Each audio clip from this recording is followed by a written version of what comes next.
ब्रह्म से शिव बाबा पधारे, बोलते ध्वनियों। ब्रह्म से शिव बाबा पधारे, बोलते ध्वनियों। ब्रह्म मुख से मधुर वाणी, बोलते ध्वनियों।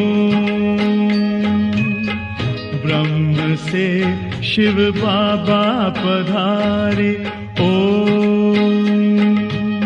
ओम।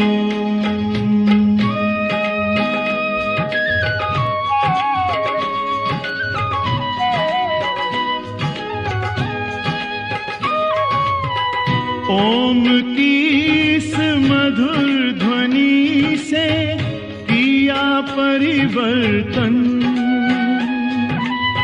प्रेम शांति सिखा के बदला सभी का जीवन।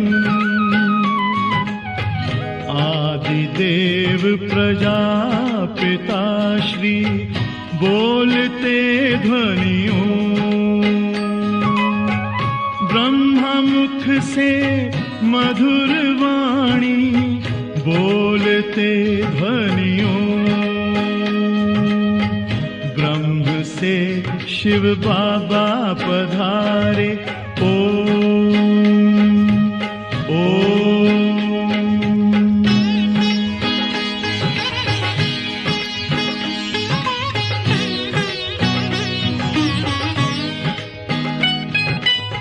सोहनी सूरत मोहनी मूरत, ज्ञान के मोती। भव्य मुख पर चंद्रमासी, चमकती ज्योति। दिव्य दर्शन दिव्य वाणी, बोलते ध्वनियों। मुख से मधुर वाणी, बोलते ध्वनियों। ब्रह्म से शिव बाबा पधारे, ओम ओम।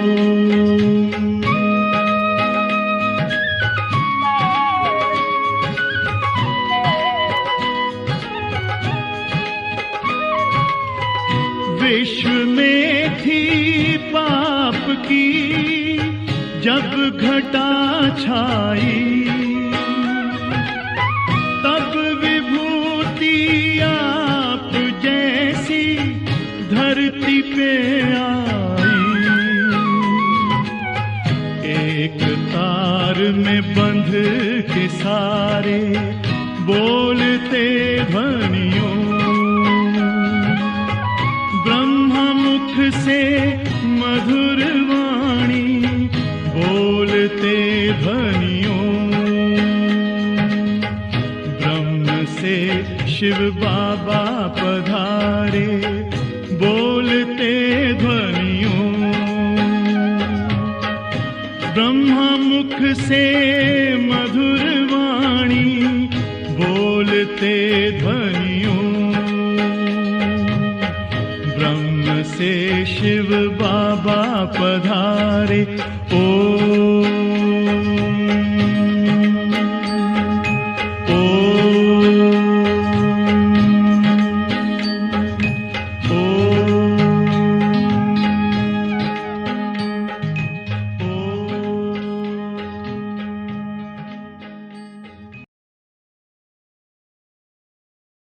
ओम शांति।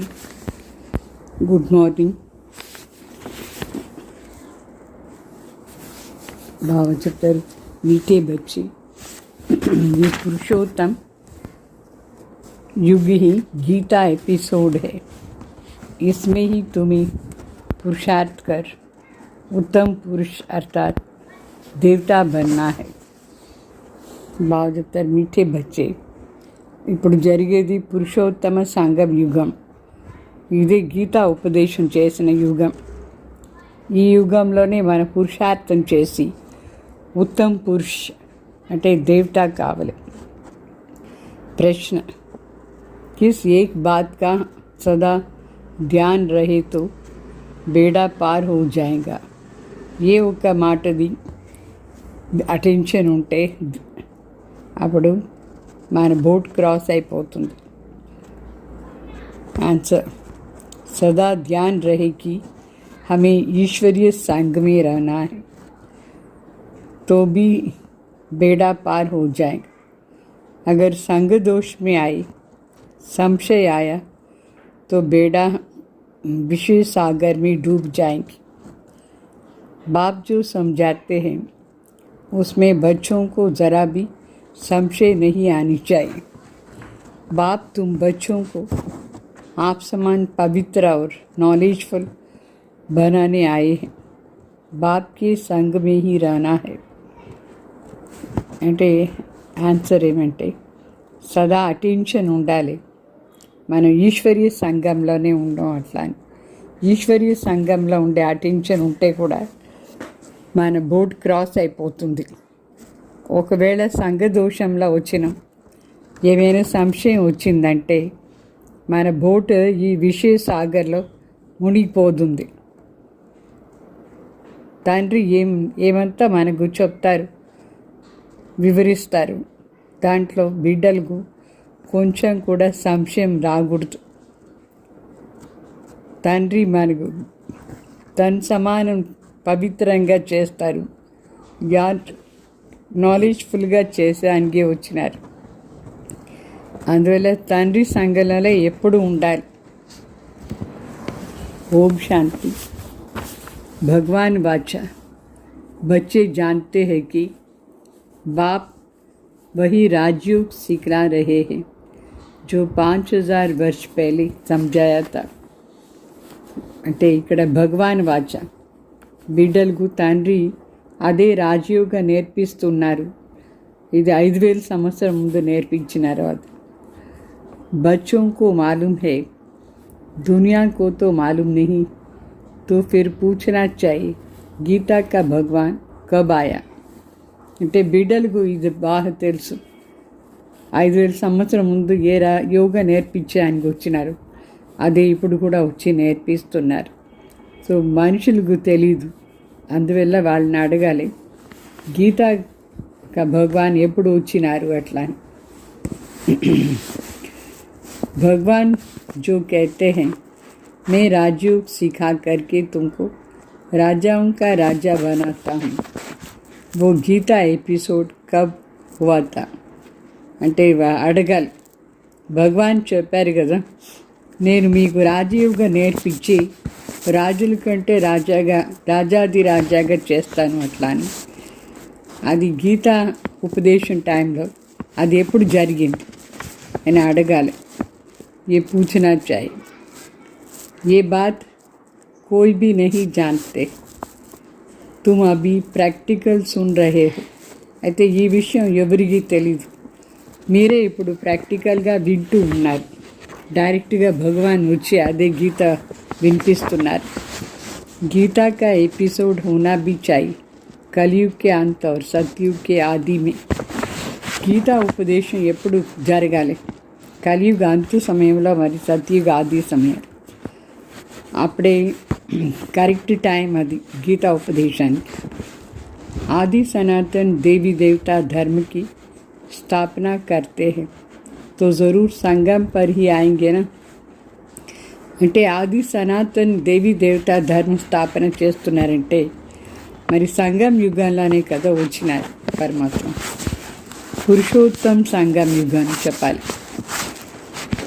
పురుషోత్తం సంవత్సరం ఏమో చేస్తారు, గాయన ఉంది పురుషోత్తమ సంవత్సరం.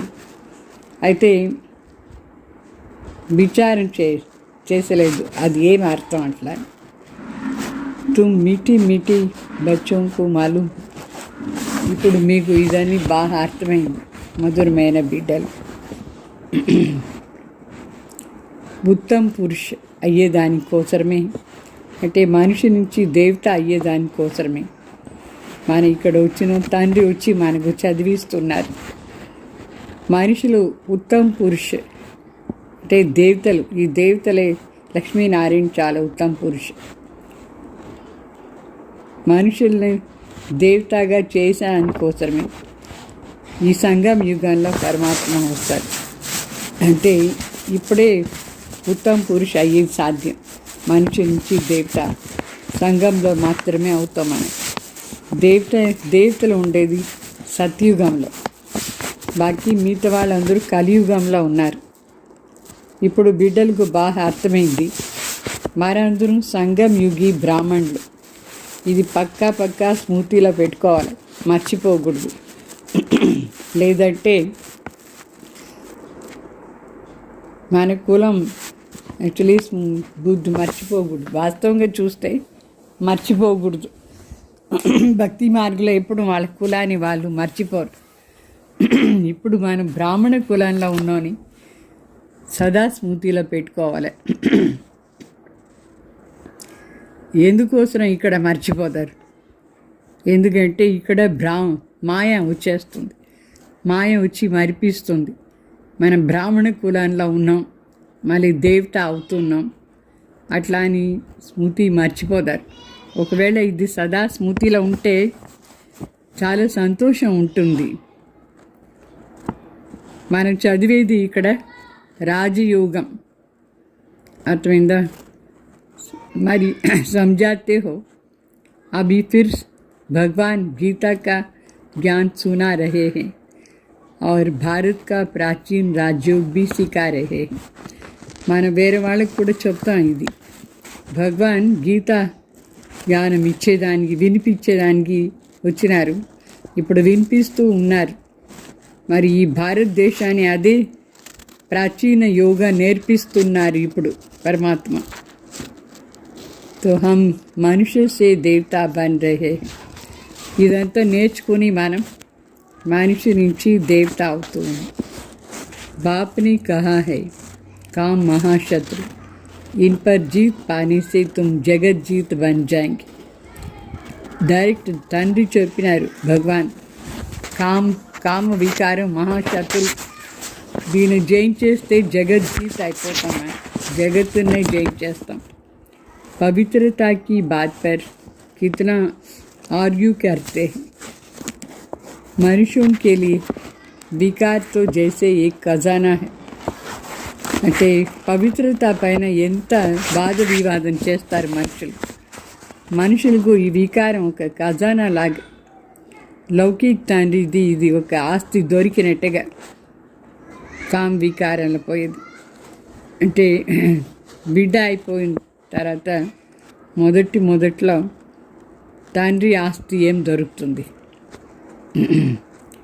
కన్యగా ఉంటే ఆ కన్యనే వెంటనే మ్యారేజ్ చేయించి జీవనాన్ని చెడిపేస్తాడు. మరి బేహద్ తండ్రి చెప్తారు, కామ వికార మహాశత్రు, దీన్ని జయించే తీరాలి, అప్పుడే ఈ మొత్తం జగత్తునే మనం జయించేస్తాం. తండ్రి ఇప్పుడు సంగం యుగంలోనే గ్యారంటీ వస్తారు. ఇప్పుడే మహాభారత్ యుద్ధం జరుగుతుంది. మరి మనం కూడా ఇప్పుడు ఇక్కడ ఉన్నాం, తండ్రిని ఉన్నారు, మనం ఉన్నాం. సో ఇట్లా కూడా కాదు, అందరూ వెంటనే కామ్ వికారాన్ని జయించేస్తారు. లేదు, నిదాంత కొంచెం టైం పడుతుంది. అన్నీ అర్థం చేసుకొని ప్రాక్టీస్ చేస్తూ ఉంటే వికారాన్ని జయించేస్తారు. ముఖ్య మాట ఇది మనం రాయాలి. బాబా మనందరినీ, పరమాత్మ వచ్చి మనందరినీ ఈ విషయ వైతరణి నది నుంచి బయట తీసుకుపోతున్నారు. ఈ విషయ వైతరణి నదిలో అందరూ పడిపోయినారా లేదా? సో ఇప్పుడు పరమాత్మ వచ్చి ఆర్డినెన్స్ అంటే ఆర్డర్ ఇస్తారు బిడ్డలు. ఏం ఆర్డర్? కామ్ వికారాన్ని జయించండి అట్లా అని ఆర్డర్ ఇస్తారు. అప్పుడే జగత్తుని జయించవచ్చు అట్లా. సో ఇట్లను కాదు, జగత్ జీత్ అయ్యేసి మళ్ళీ వికారంలో పోయేది లేదు. లక్ష్మీనారాయణ జగత్తును జయించినారు, అయితే పవిత్రంగా ఉన్నారు. అక్కడ అందరూ సంపూర్ణ నిర్వికారిగా ఉంటారు. దేవీ దేవతలు అందరూ నిర్వికారి, యథా రాజారాణి తథా ప్రజ. మరి రామరాజ్యం కావాలని చెప్తారు కదా. వాస్తవంగా రామరాజ్యం అంటే నిర్వికారి ప్రపంచంగా ఉండాలి. ఇప్పుడు ఉండే ప్రపంచం వికారి ప్రపంచం, అపవిత్ర గృహస్థాశ్రమం. ఇప్పుడు బాబా మనకు చెప్పినారు, మొదట్లో సత్యుగంలో ఉండేటప్పుడు పవిత్ర గృహస్థాశ్రమం ఉండింది. అంటే అందరం గృహస్థంలో ఉంటే కూడా పవిత్రంగా ఉంటుంది. సత్యుగంలో 84 జన్మం తీసుకొని మనందరం అపవిత్రం అయిపోయాం. జన్మం తీసుకుని అపవిత్రం అయిపోయాం. ఇప్పుడు ఈ 84 జన్మాని కథ బాబా మనకు చెప్పినారు.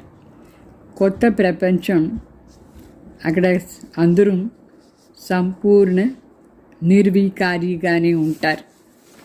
భగవాన్ ఎవరు పవిత్రతా సాగర్ అయినారు, ఆ పవిత్రతా సాగర్ స్థాపన చేసే యుగం రామరాజ్యం. ఈ రావణ్ని జయించేది. మరి ఇప్పుడు ఉండేదే రావణ్ రాజ్. దీన్ని జయించాలి మనం పవిత్రతా శక్తి ఆధారం. దాని పేరు రామరాజ్యం. ఇప్పుడు ఉండే దాని పేరు రావణ్ రాజ్యం. రావణ్ అంటే ఆసురీ రాజ్యం.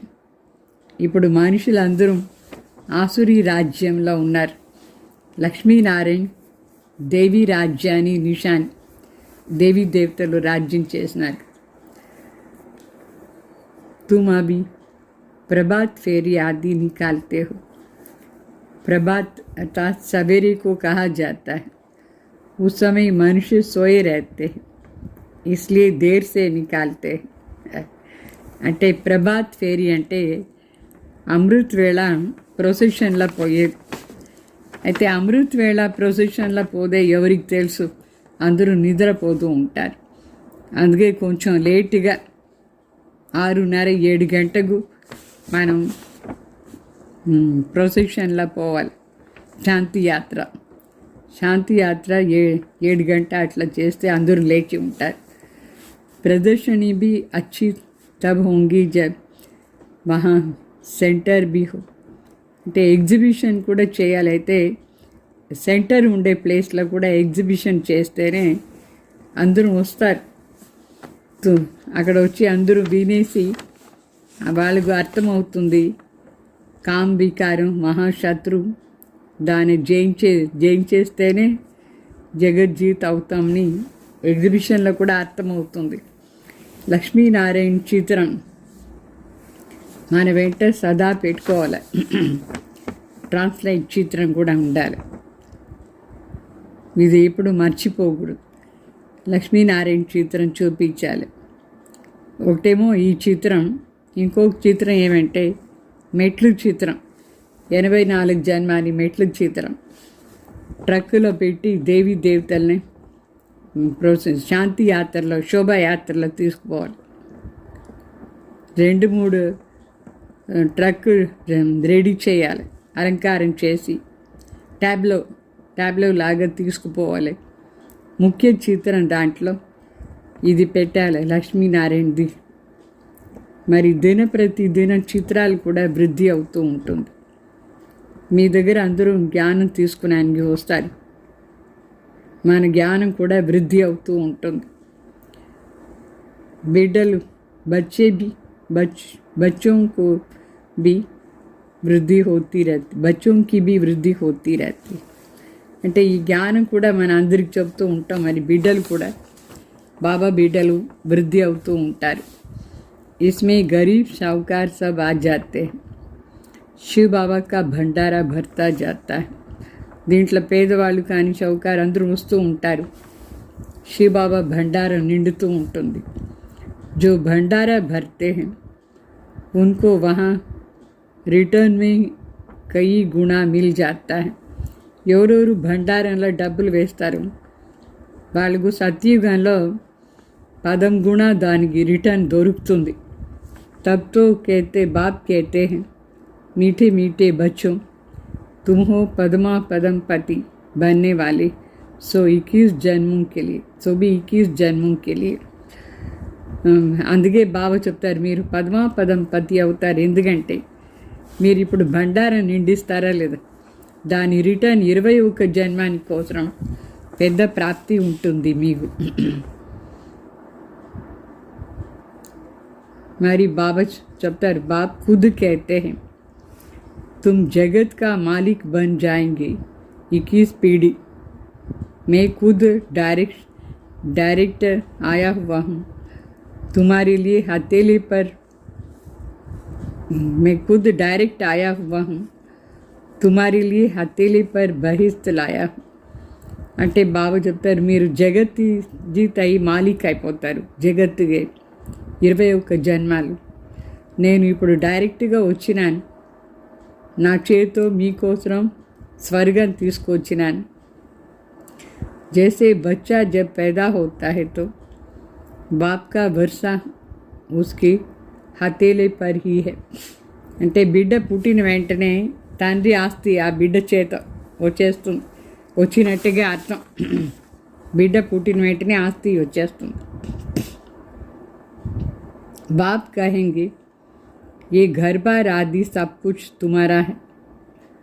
बेहद का बाप भी कहते हैं, तुम जो मेरे बनते हो तो स्वर्ग की बादशाही तुम्हारे लिए है 21 पीढ़ी, क्योंकि तुम काल पर जीत पाते हो, इसलिए बाप को महाकाल कहते हैं.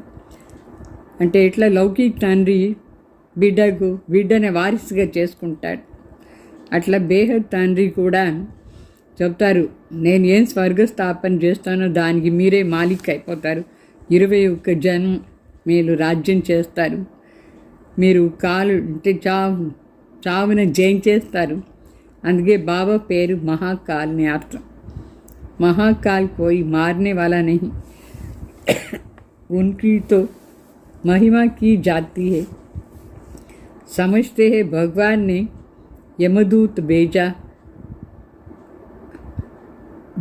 यमदूत भेज मंगा लिया. అంటే మహాకాల్ అంటే చంపేవాళ్ళు కాదు, అయితే పరమాత్మది మహిమ మనుషులు అనుకుంటారు. భగవాన్ యమదూతను పంపించారు, కానీ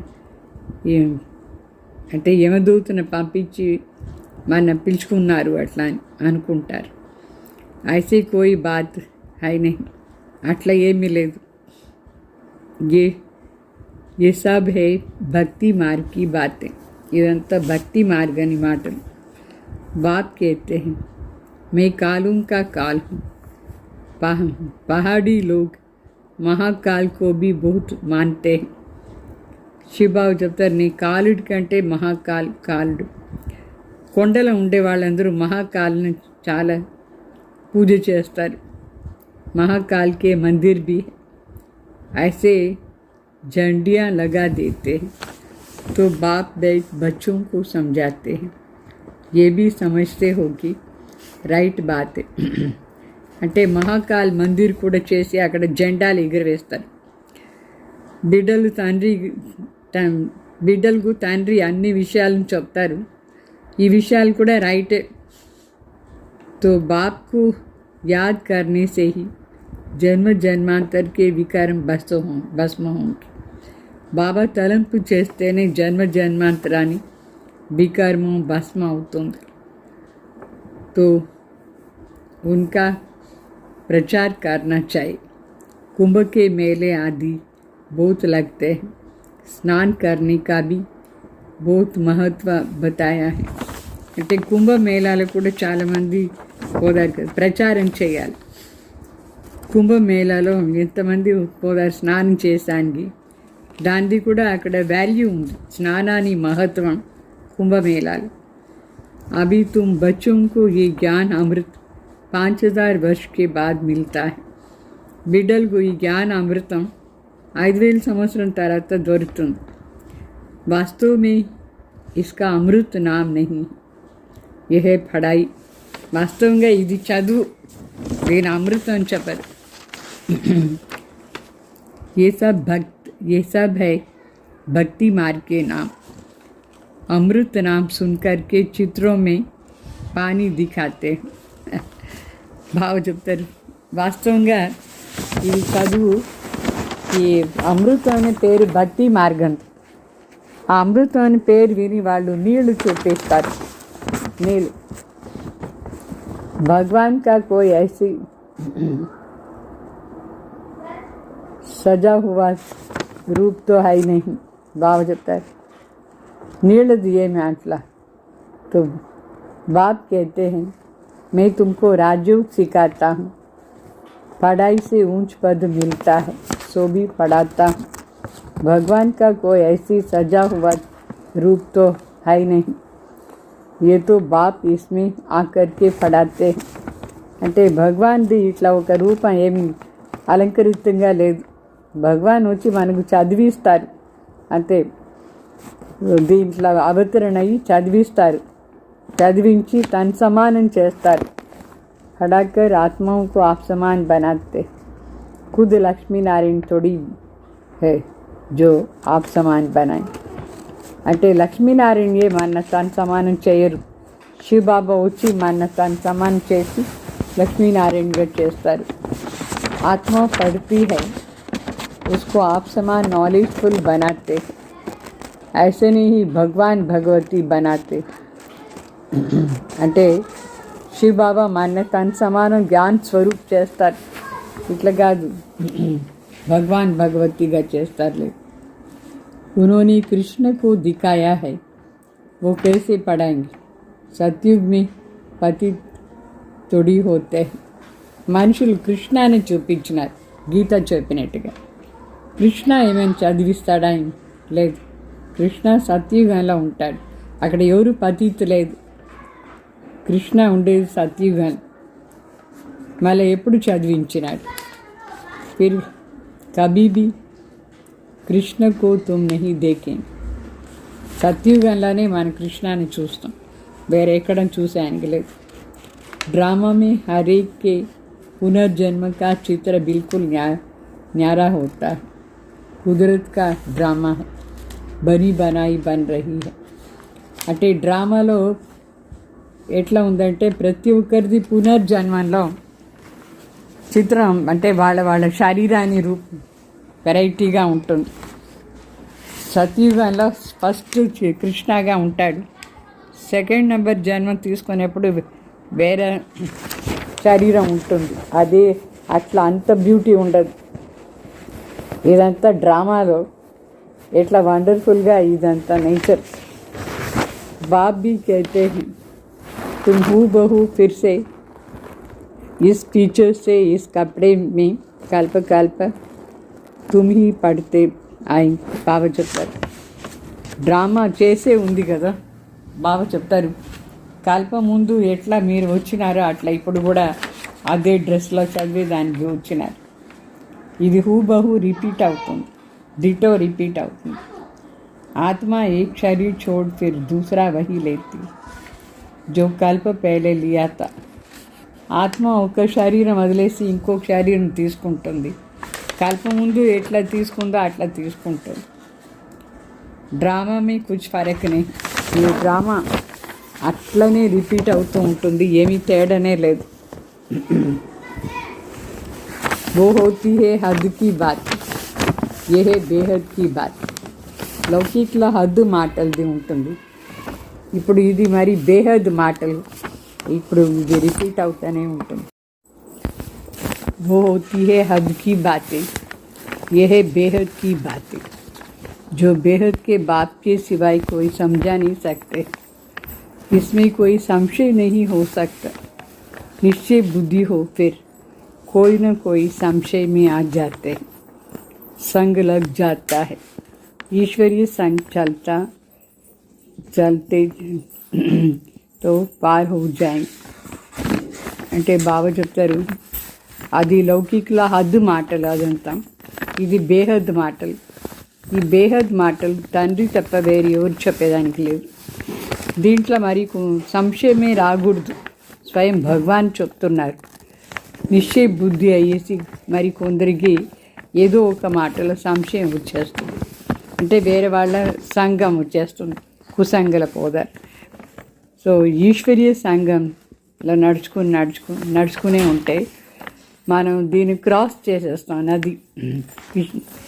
तो संग छोड़ा तो विषय सागर में डूब पड़े. ఈ బాబా సంఘాన్ని వదిలేస్తే విషయ సాగర్లో మునిగిపోదారు. एक तरफ है क्षीर सागर, दूसरा तरफ है विषय सागर. ज्ञान अमृत भी कहते हैं. बात है ज्ञान सागर, उनकी महिमा भी है. जो उनकी महिमा है वो लक्ष्मी नारायण को नहीं दे सकते. అంటే ఇక్కడ మరి శివబాబా చెప్తారు, ఒక సైడ్ క్షీర సాగర్ ఉంది, ఇంకొక సైడ్ విషయ సాగర్ ఉంది. ఈ జ్ఞానాన్ని అమృతం అని చెప్తాం. అంటే శివబాబా జ్ఞాన సాగర్, బాకి వాళ్ళది ఇది మహిమ. సో పరమాత్మ మహిమనే వేరే, ఇది లక్ష్మీనారాయణకు ఇచ్చేది సాధ్యం లేదు. భగవాన్ జ్ఞాన సాగర్, వేరెవరు జ్ఞాన సాగర్ లేదు. పరమాత్మ శివబాబా పవిత్రతా సాగర్. ఇవాళ దేవీ దేవతలు సత్యుగ త్రేతాలు పవిత్రంగా ఉంటారు, అయితే సదా ఉండరు, కలియుగ అంత సమయం వరకు ఉండరు. వాళ్ళు ద్వాపర్ నుంచి అపవిత్రం అయిపోతారు. ఫిర్బి అర్ధకల్పాని కోసం వాళ్ళు పవిత్రంగా ఉంటారు, తర్వాత పడిపోతారా లేదా. సో తండ్రి చెప్తారు, నేను వచ్చి అందరిది సద్గతి చేయిస్తాను. సద్గతి దాత కూడా నేను ఒక్కడే అయినాను, మీకు సద్గతిలో తీసుకుపోదాను మిమ్మల్ని. సో ఈ మాటలు तुम सदगति में जाते हो, फिर ये बातें ही नहीं होती. మన సద్గతిలో పోయిన తర్వాత ఈ విషయాలంతా మర్చిపోదాం మనం. तो अभी तुम बच्चे सन्मुख बैठे हो, तुम भी शिव बाबा से पढ़कर टीचर बने हो. मुख्य ప్రిన్సిపాల్ వह है. అంటే మీరు కూడా బాబా చెప్తారు, సన్ముఖంలో కూర్చున్నారు, చదువుతున్నారు. మీరు కూడా శివ బాబా దగ్గర ఉండి చదివేసి టీచర్ అయిపోవచ్చు. ముఖ్యంగా శివ బాబా మెయిన్ ప్రిన్సిపాల్ అయినారు. సో తుమ్ ఆతే బీ హో ఉన్కే పాస్. మనం శివ బాబా దగ్గర వస్తాం, చెప్తాం మనం శివ బాబా దగ్గర పోతున్నాం చెప్తామా లేదు. అది వాళ్ళు నిరాకార అయినారు. సో ఎక్కడ వస్తారు మరి, వస్తారా లేదా? శివ బాబా బ్రహ్మ శరీరంలో అవతరణ అవుతారు. అందుకే వీళ్ళని మనం బాప్ దాదా అని చెప్తా. అంటే మనం బాప్ దాదా దగ్గర పోతున్నాం అని చెప్తామా లేదా? సో వీళ్ళు బాబా ఈ రథం, దీంట్లో బాబా సవారీ చేస్తున్నారు. సో శివ బాబా వీళ్ళ రథం, ఇది గుర్రాన్ని కూడా చెప్పవచ్చు, అశ్వని చెప్తారు. దీనిపైన కూడా ఒక కథ ఉంది. దక్ష ప్రజాపిత యజ్ఞ రచన చేసినారు, గుర్రాన్ని స్వాహ చేసినట్టుగా చూపిస్తారు. సో కథలేమో చాలా రాసి పెట్టినారు. అయితే ఆ విధంగా ఏమీ జరగలేదు, కథలో ఉండినట్టుగా ఏమి జరగలేదు. సో శివ్ భగవాన్ బాచా ఇక్కడ బాబా చెప్తారు, मैं तब आता हूँ जब भारत में अति धर्म ग्लानि होती है. गीतावादी बल कहते हैं यदा यदा ही, परंतु अर्थ नहीं समझते. तुम्हारा ये बहुत छोटा झाड़ है, इनको तूफान भी लगता है. नया झाड़ है ना, फिर ये फाउंडेशन भी है. అంటే శివ్ భగవాన్ బాచా ఏమంటే, నేను భారతదేశంలో అతి ధర్మగ్లాని అయిపోయిన తర్వాత వస్తాను. గీతావాది లౌకికల గీత చదువుతారు, వాళ్ళు చెప్తారు ఏదా ఏదా ఈ ధర్మశిక్ష అని. అయితే దాని అర్థం ఏమీ వాళ్ళకి తెలియదు. ఇది మనది చిన్న వృక్షం, చిన్న చెట్టు, ఇప్పుడే ఆరంభమైంది. దీనికి తుఫాన్ కూడా ఎక్కువ వస్తుంది, కొత్త చెట్టు కదా. అయితే ఇదే స్ట్రాంగ్ ఫౌండేషన్ కూడా, సత్యుగాని ఫౌండేషన్. నెక్స్ట్ చెట్టు కోసం ఫౌండేషన్ ఇదే. సో దీంట్లో అనేక ధర్మాలు ఏమేమి ఉందో అదంతా మధ్యలో వచ్చింది. ఒక ఆది సనాతన దేవీ దేవతా ధర్మంది మాత్రమే ఇప్పుడు శాంప్లింగ్ వేస్తారు, తర్వాత మిగతా ధర్మం ఆటోమేటిక్గా వచ్చేస్తుంది. సో ఎంత ప్రయత్నం చేయాల్సిందిగా ఉంది.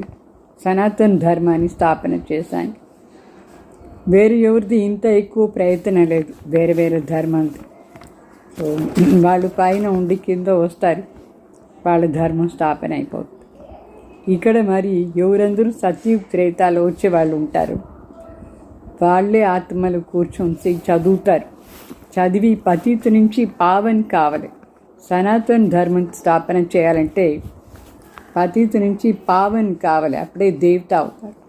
సో దేవతగా చేయించేదానికే పరమాత్మ వచ్చి చదివిస్తున్నారు. गीता तो ये भी बहुत पढ़ते थे, जैसे अभी आत्माओं को याद कर दृष्टि दी जाती है तो पाप कट जाएंगी. भक्ति मार्ग में फिर गीता के आगे जल रख करके बैठ पढ़ते थे. అంటే బాబా చెప్తారు, లౌకికంలో కూడా బ్రహ్మ బాబా గీత ఎక్కువ చదువుతూ ఉంటుంది. ఇప్పుడు ఎట్లా శివ బాబా వస్తారు, దృష్టి ఇస్తారు, అందరూ పాపం భస్మైపోతుంది. భక్తి మార్గంలో మరి గీత చదివేందుకు ముందు నీళ్లు పెట్టుకుంటారు, దగ్గర నీళ్లు పెట్టుకొని దాని దగ్గర కూర్చొని చదువుతారు. అనుకుంటారు పితృంకా ఉద్ధారం, అంటే ఎవరందరూ శరీరం వదిలేసిపోయినారు ఆత్మలు, వాళ్ళ ఉద్ధారం అవుతుంది అనుకుంటారు. అందుకే పితృంకు యాద్ కర్తే. గీత లౌకికలో చదివేటప్పుడు నీళ్ళని పెట్టుకుని ఆ పితరు తలంపు కూడా చేస్తారు. భక్తి మే గీతా కా బహుత్ మాన్ రఖతే थे. భక్తి మార్గంలో ఉండేటప్పుడు బ్రహ్మ బాబా కూడా గీతది చాలా విలువ అంటే మహత్వం పెట్టుకున్నారు. అరే బాబా కోయి కమ్ భక్తి తాక్యా. బ్రహ్మ బాబా ఏం తక్కువ భక్తి చేయలేదు, ఎక్కువ భక్తి చేసినారు. రామాయణం చదివినారు, ఏమంతా చదివినారు, చాలా సంతోషంగా ఉంటారు. అదన్నీ చదివేటప్పుడు కూడా చాలా సంతోషం. అయితే అదన్నీ పాస్ట్ అయిపోయింది, జరిగిపోయింది. సో ఇప్పుడు శివ బాబా చెప్తారు, భీతికు చితావునే, జరిగిపోయిన విషయాన్ని గురించి ఆలోచన చెయ్యొద్దు అని బాబా చెప్తారు శివ బాబా. సో బుద్ధిసే ఏ సబ్ నికాల్దు. బ్రహ్మ బాబాకు శివ బాబా అని చెప్పిన బుద్ధి నుంచి ఈ మాటలంతా తీసేసాయి. बाबा ने स्थापना विनाश और राजधानी का स्थापना कराया तो वो पक्का हो गया. शिव बाबा ब्रह्म बाबा को स्थापना कार्य స్థాపనాది మరి వినాశం మరి రాజధానిది సాక్షాత్కారం చేయించినారు. అందువల్ల ఇప్పుడు ఇది పక్కా అయిపోయింది బ్రహ్మ బాబా. అదన్నీ వదిలేసి శివ బాబా చెప్పింది మాత్రం చేస్తూ ఉన్నారు. ఏ సబ్ ఖలాస హోనా హై, ఏ పతా నహీ తా. మొదట్లో తెలీదు ఇదంతా వినాశం అయిపోతుంది ఎట్లా అని, ఇప్పుడు అన్నీ అర్థమైంది. బాబాని సమజా ఏ సబ్ హోంగా, దేరీ తోడీ హై. బాబా అనుకున్నారు ఇదంతా ఉంటుంది, బ్రహ్మ బాబా అనుకున్నారు అప్పుడు. అయితే ఒక్క సెకండ్లో అన్నీ వినాశం అయిపోతుంది. హమ్ జాకర్ ఫలానా రాజా బనూంగా, పతా నహీ బాబా క్యా క్యా సమజ్తే రహతే తే. అంటే తర్వాత అర్థమైంది అన్నీ వినాశం అయిపోతుంది, నేను పోయి ఫలానా రాజా అయిపోతాను అట్లా అని. బాబా ఏమేమో అనుకున్నారు ఇదంతా సాక్షాత్కారం అయ్యేటప్పుడు. తో తుమ్ బచ్చే జాన్తే హో బాబాకి ప్రవిష్ట కైసే హుయి. మనకు అర్థమైంది శివ బాబా ఎట్లా ఈ శరీరంలో ప్రవేశమైనారు. అంటే మొదట్లో సాక్షాత్కారాలంతా చేయించి వీళ్ళని శుద్ధం చేసి దాంట్లో మరీ ప్రవేశమైనారు. తో ఏ బాతే మనుషుని జాన్తే. ఈ విషయాలు మనుషులకి ఏం తెలియదు. బ్రహ్మ విష్ణు శంకర్ పేరేమో చెప్తారు, కానీ ఆ ముగ్గురులో భగవాన్ దేంట్లో ప్రవేశం అవుతారు ఇది వాళ్ళకి తెలీదు, అర్థం కూడా తెలీదు. సో వాళ్ళు విష్ణుది పేరు ఎక్కువ తీసుకుంటారు. ఇప్పుడు మనకు అర్థమైంది వాళ్ళు దేవత కదా, వాళ్ళు ఇప్పుడు ఎక్కడ వచ్చి చదివిస్తారు, విష్ణువు వచ్చి చదివించేది లేదు. సో బాబా స్వయం చెప్తున్నారు ఇప్పుడు, నేను దీంట్లో ప్రవేశం అయ్యి మీకు చదివిస్తున్నాను. అందుకోసమే చూపిస్తారు బ్రహ్మ ద్వారా స్థాపన, మరి విష్ణు ద్వారా పాలన, మరి శంకర్ ద్వారా వినాశం చూపిస్తారు. సో ఇదంతా అర్థం చేసుకునే మాట. భగవాన్ వాచ, భగవాన్ చెప్తున్నారు నేను మీకు రాజీవ్గా నేర్పిస్తున్నాను ఇప్పుడు. అదే భగవాన్ అప్పుడు కూడా వచ్చినారు, మొదట్లో కూడా 5000 సంవత్సరం ముందు కూడా వచ్చి చెప్పినారు, ఈ రాజీవ్గా నేర్పిస్తున్నాను, దీని నుంచి రాజయ్య పదవి తీసుకుంటారు, మీకు కూడా ఇచ్చినాను, అప్పుడు కూడా ఇచ్చినాను, ఇప్పుడు కూడా ఇస్తున్నాను. ఇప్పుడు మనకు ఇదన్ని విషయాలు బాగా అర్థమైపోయింది. 84 జన్మాని రహస్యం కూడా బాబా మనకు చెప్పినారు. పూజ్య నుంచి పూజారి, ఇది కూడా రహస్యం మనకు అర్థమైంది. సో ఈ విషయంలో శాంతిగా ఉండే రాజ్యం ఎప్పుడు ఉండింది? ఈ లక్ష్మీనారాయణ రాజ్యంలోనే మొత్తం విషయంలో కూడా శాంతి ఉండింది. ఇప్పుడు అది అందరికీ కావాలి, విశ్వశాంతి కావాలి అని ఎంత ప్రయత్నం చేస్తారు. ఎప్పుడు లక్ష్మీనారాయణ రాజ్యం ఉండిందో ఆ సమయంలో మిగతా వాళ్ళందరూ శాంతిధామ్లా ఉంటుంది. అందుకే విషయంలో శాంతి ఉండింది, మన ధర్మం మాత్రమే ఉండింది అప్పుడు. ఇప్పుడు మనం శ్రీమత్ అనుసారంగా ప్రతి కార్యం చేస్తున్నాం. అభి హమ్ శ్రీమత్ పర్ ఈ కార్య కర్ రహే. అదే విశ్వశాంతి మనం శ్రీమత్ అనుసారంగా స్థాపన చేస్తూ ఉన్నాం, కార్యం చేస్తున్నాం. అనేక బార్ కియా హై ఔర్ కర్తే రహేంగే. మన అనేకసారి ఈ కార్యం చేస్తాం, శ్రీమతిలో చేస్తూనే ఉంటాం కూడా ప్రతి కల్పం. తో ఏ బీ జాన్తే హం కోటో మీ కోయి నిక్లేగా. మనకి ఇది కూడా అర్థమైంది, కోటిలో కొందరే ఇక్కడ వచ్చేది దేవీ దేవతా ధర్మం వాళ్ళు ఎవరైనారు వాళ్ళకి మాత్రమే టచ్ అవుతుంది వచ్చి ఇదని ఫాలో చేయాలని. భారత్ది మాట ఇది. సో ఎవరు ఈ కులం వాళ్ళుగా ఉంటారు వాళ్ళు గ్యారంటీ వచ్చేస్తారు, ఇక్కడ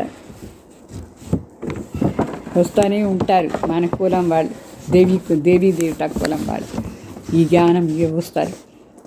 ఏ విధంగా మనం వచ్చినాం ఆ విధంగా ప్రజలు రెడీ అవుతూ ఉంటారు, దేవీ దేవతల ప్రజలు. సో జో అచ్చా పడితే ఓ అచ్చా పద్ పాతే. అయితే ఎవరు ఎంత ఎక్కువ బాగా చదువుతారో అంత మంచి పదవి తీసుకుంటారు.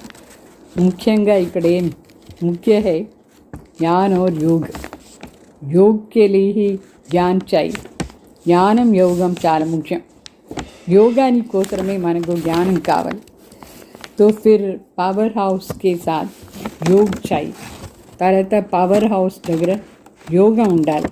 శివబాబా దగ్గర योग से विकर्म विनाश होगा और हेल्दी वेल्दी बनेंगे, पास विత్ ఆనర్ भी होंगे. అంటే యోగా నుంచి వికర్మ వినాశం అయిపోతుంది, మరి ఆరోగ్యవాన్ సంపత్తివాన్ అయిపోతాం, పాస్ విత్ ఆనర్ కూడా అవుతాం. అచ్చా मीठे मीठे सिखले दे बच्चों प्रति माता पिता बाप दादा का याद प्यार और गुड मॉर्निंग. रूहानी बाप के रूहानी बच्चों को नमस्ते नमस्ते. धारणा कोसरा मुख्य सार. जो बात बीत गई उसका चिंतन नहीं करना है. अब तक जो कुछ भी पढ़ा उसे भूलना है. एक बाप से सुनना और अपनी ब्राह्मण कुल को సదా యాద్ రఖనా. అంటే ఏదంతా జరిగిపోయిందో అది జరిగిపోయింది, దాని చింతన చేయకూడదు. ఇప్పటి వరకు మనం ఏమంతా చదివినామో అదన్నీ మర్చిపోయి ఒక్క తండ్రి ఏం చెప్తారు అది మాత్రమే వినాలి. మరి మన బ్రాహ్మణ కులం దీని స్మృతిలో ఉండాలి. ఇప్పుడు మన బ్రాహ్మణ కులంలో ఉన్నాం, మర్చిపోవద్దు. రెండో పాయింట్, పూరా నిశ్చయ బుద్ధి హోకర్ రానా. किसी भी बात में संशय नहीं उठाना. ईश्वरीय संग और पढ़ाई कभी भी नहीं छोड़ना. అంటే పూర్తి నిశ్చయం కావాలి, నిశ్చయ బుద్ధి. వేరే ఏ విషయంలో కూడా మనకు సంశయం రాకూడదు. ఈశ్వరీయ సంఘ మరి చదువు ఎప్పుడు వదలకూడదు. మళ్ళీ వరదానం, रूहानी माशूक की आकर्षण में आकर्षित हो. मेहनत से मुक्त होने वाले रूहानी आशिक भाव. అంటే ఆత్మిక మాషుక్ ప్రియుడు వాళ్ళపైన ఆకర్షిత్ అయ్యి ప్రయత్నం నుంచి ముక్తి కావాలి. అంటే ఏ శ్రమ ఉండదు. మనం ప్రియుడి పైన ఆకర్షణ అయిపోయి ఉంటే ఈజీగా యోగం ఉంటుంది. అంటే మన ఆత్మిక ప్రియతమాలు కావాలి, आशिक कावल। माशूक अपनी खोए हुए आशिकों को देख खुश होते हैं। మన మాషుకు మన అందరూ ఆ ప్రీతిలో లీనమైపోయినాం, దాన్ని చూసి ఖుషి అయిపోయినారు. तो रूहानी आशिक से रूहानी आकर्षण से आकर्षित हो अपने सच्चे माशूक को जान लिया, पा लिया, यथार्थ ठिकाने पर पहुंच गए। मन आत्मिक ఆకర్షణతో ఆకర్షిత అయ్యేసి మన సత్యమైన ప్రియుడు ఎవరో తెలుసుకొని వాళ్ళని పొంది యథార్థ స్థానంలో వచ్చి చేరినాం మనం. जब ऐसे आशिक आत्माएं इस मोहब्बत की लकीर के अंदर पहुंचती है तो अनेक प्रकार की मेहनत से छूट जाती है. ఇట్లా ప్రియతమాలు ఆత్మలు ఈ ప్రీతి యొక్క ఈ లైన్ అంటే గీత లోపల వచ్చేస్తుందో, ప్రీతి యొక్క గీత లోపల అప్పుడు అనేక ప్రకారమైన కష్టాల నుంచి ముక్తి అయిపోతుంది, ఫ్రీ అయిపోతుంది. क्योंकि यहाँ ज्ञान सागर के स्नेह की लहरें, शक्तियों की लहरें सदा के लिए रिफ्रेश कर देती है. ఎందుకంటే దీంట్లో ఎప్పుడు మనం ఈ ప్రీతి లోపల వచ్చేస్తామో ఇక్కడ జ్ఞాన సాగర్ది స్నేహాని అలలు, శక్తిల్ది అలలు, ఆనందాన్ని అలలు సదా కోసం మనని రిఫ్రెష్ చేసేస్తుంది. ये मनोरंजन का विशेष स्थान, मिलने का स्थान आप आशिकों के लिए माशूक ने बनाया है. ఇది మనోరంజన్ది విశేషమైన స్థానం, అంటే ప్రియుడిని మిలన్ చేసే స్థానం మన కోసమే మన ప్రియుడు తయారు చేసినారు. మధుబన్ స్లోగన్ ఏకాంతవాసి बनने के साथ साथ एक नामी और एकानमी वाले बनो. అంటే ఏకాంతవాసీను కావాలి, దాని వెంట చేరి ఒక్కరి పేర్లు మాత్రమే మన బుద్ధిలో ఉండాలి. మరి పొదుపు కూడా ఉండాలి. పొదుపు మరి ఏకనామీ ఎకానమీ ఇది కూడా బుద్ధిలో పెట్టుకోండి. ఓం శాంతి.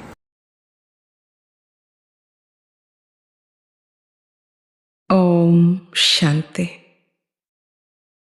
21/4/2024 అవ్యక్త మురళి ఆధారంతో జ్వాలాస్వరూప తపన ద్వారా అనంతమైన వైరాగ్యపు అలను వ్యాపింపచేసే యోగాభ్యాసం చేద్దాం. ఓం శాంతి. నేను ఆత్మను, బిందు స్వరూపాన్ని. నేను బాప్ దాదా సమక్షంలో ఉన్నాను. నాకు బాప్ దాదా యొక్క ప్రేమ భరితమైన దృష్టి లభిస్తుంది.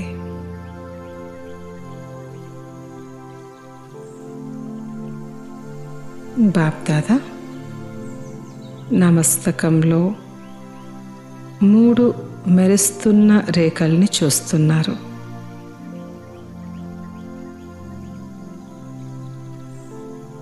ఒకటి పరమాత్మ పాలన యొక్క రేఖ,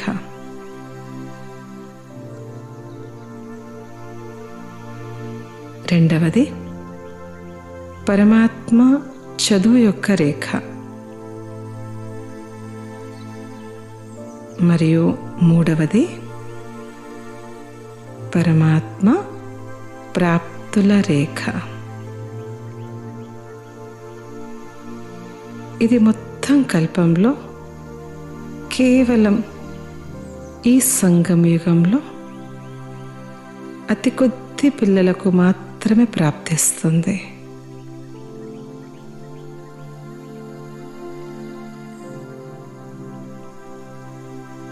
ఇటువంటి శ్రేష్ఠ భాగ్యాన్ని ప్రాప్తి చేసుకునే నేను హైయెస్ట్, హోలియెస్ట్ మరియు రిచెస్ట్ ఆత్మను.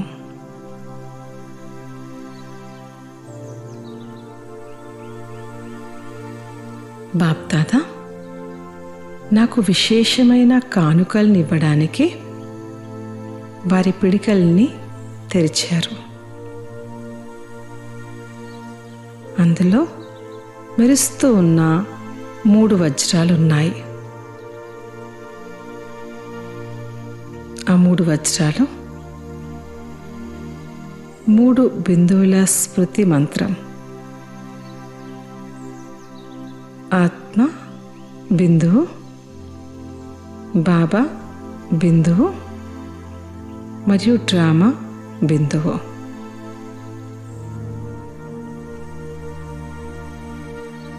గతం గతః. ఇప్పుడు ఫుల్ స్టాప్ పెట్టి నేను ముందుకు వెళ్తున్నాను.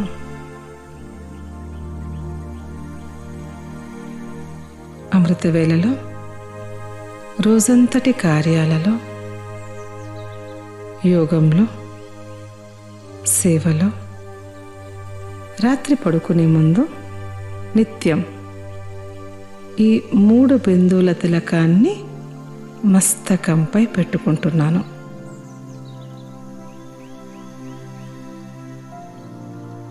ఈ అవినాశి చెరగని ఆత్మిక తిలకాన్ని నిత్యం పెట్టుకుంటున్నాను మరియు నా ఖజానాలు జమ అవుతూ ఉన్నాయి.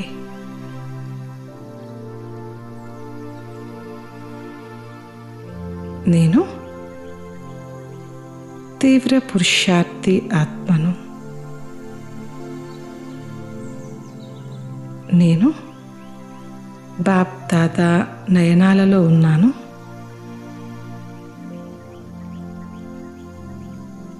నేను బాబా కంటి రత్నాన్ని.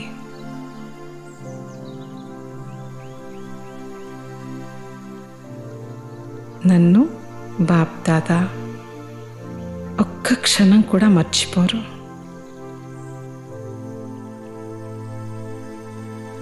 నాకు అపారమైన ప్రేమ మరియు శక్తిని ఇస్తున్నారు.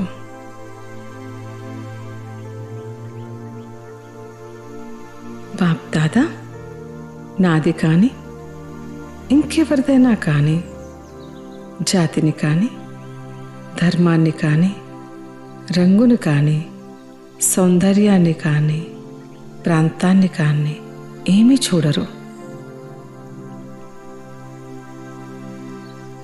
ఈ బిడ్డ నావారు అని మాత్రమే చూస్తారు. నేను కూడా బాబా సమానంగా ప్రతి ఆత్మ పట్ల ఎల్లప్పుడూ అనంతమైన దృష్టిని, సమదృష్టిని, ఆత్మిక దృష్టిని ఉంచుతున్నాను. ఎవ్వరి హద్దు విషయాలను నేను చూడను. ఇప్పుడు సమయం యొక్క పిలుపు అనుసారంగా బాప్ దాదా నాకు నా లక్ష్యాన్ని మరియు ప్రతిజ్ఞను గుర్తు తెప్పిస్తున్నారు. బాబా ప్రేరణతో నేను నా తీవ్ర పురుషార్థపు తపనకు అగ్ని రూపాన్ని అందిస్తున్నాను. ఒక జ్వాలాముఖి దృశ్యం ఎదురుగా వస్తుంది.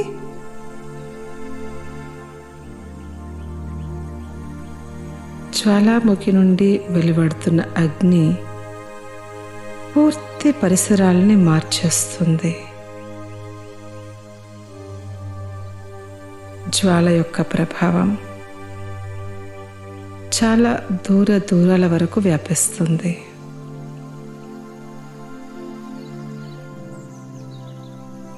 అలాగే ఇప్పుడు నా పురుషార్థపు తపన జ్వాలాముఖి రూపాన్ని తీసుకుంది.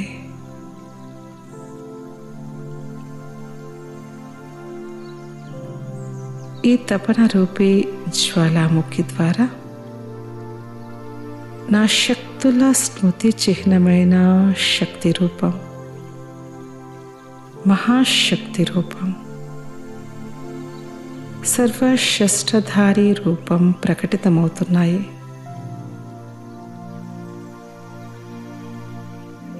మిగిలి ఉన్న లెక్కాచారాలు మనసుకు సంబంధించినవి, సంబంధ సంపర్కాలకు సంబంధించినవి అన్నీ భస్మమవుతున్నాయి.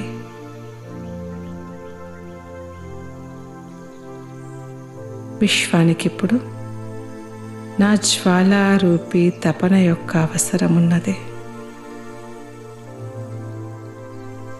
నా జ్వాలారూపం విశ్వం యొక్క భ్రష్టాచారాన్ని, అత్యాచారం యొక్క అగ్నిని సమాప్తం చేస్తుంది.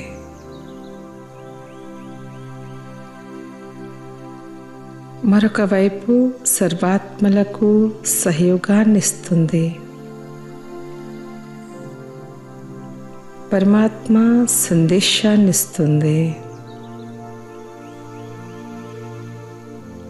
నా జ్వాలారూపం శాంతి యొక్క శీతలతను ఇస్తుంది. అనంతమైన వైరాగ్యపు అలను వ్యాపింపచేస్తుంది.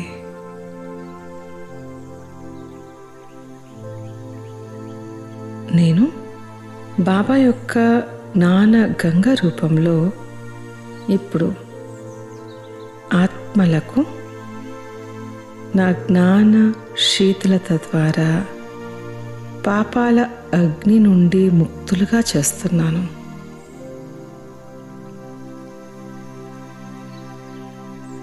ఈ అనంతమైన సేవలో నిమగ్నమైన కారణంగా అనేక చిన్న చిన్న విషయాలు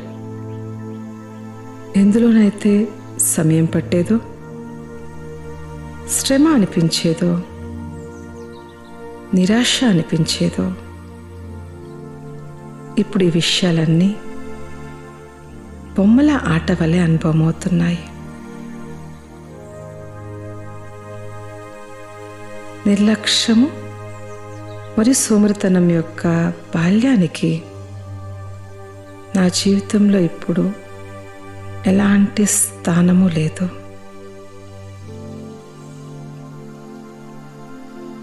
సమయానుసారంగా అనంతమైన వానప్రస్థావస్థను అనుభవం చేస్తున్నాను.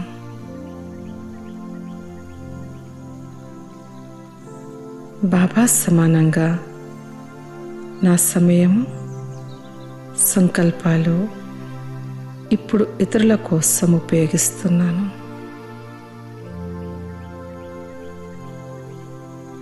మనస వాచా కర్మన బ్రాహ్మణ ఆత్మకైనా కానీ, సంబంధ సంపర్కంలోకి వచ్చే ఆత్మలకైనా కానీ అందరికీ మాస్టర్ దాతా రూపంలో ఏదో ఒకటి ఇస్తున్నాను. నిస్వార్థంగా అయి సంతోషము, శాంతి, ఆనందము, ప్రేమ యొక్క అనుభూతిని చేయిస్తున్నాను.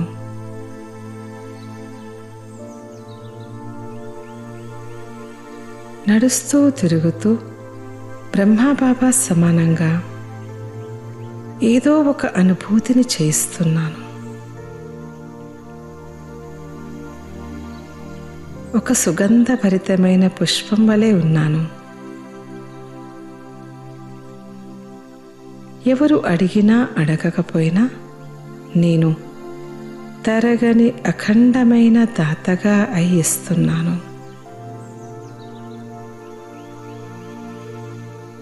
అనంతమైన సేవ యొక్క ప్రత్యక్ష ఫలము నన్ను సురక్షితంగా ఉంచుతుంది. ఇప్పుడు క్షణంలో బిందుస్వరూపంగా అయ్యి మనస్సు, బుద్ధిని ఏకాగ్రం చేస్తున్నాను. మొత్తం రోజంతా నేను మధ్య మధ్యలో విదేహీగా అయ్యే అభ్యాసం చేస్తూ బాబా ప్రేమలో లీనమై ఉన్నాను. ఓం శాంతి.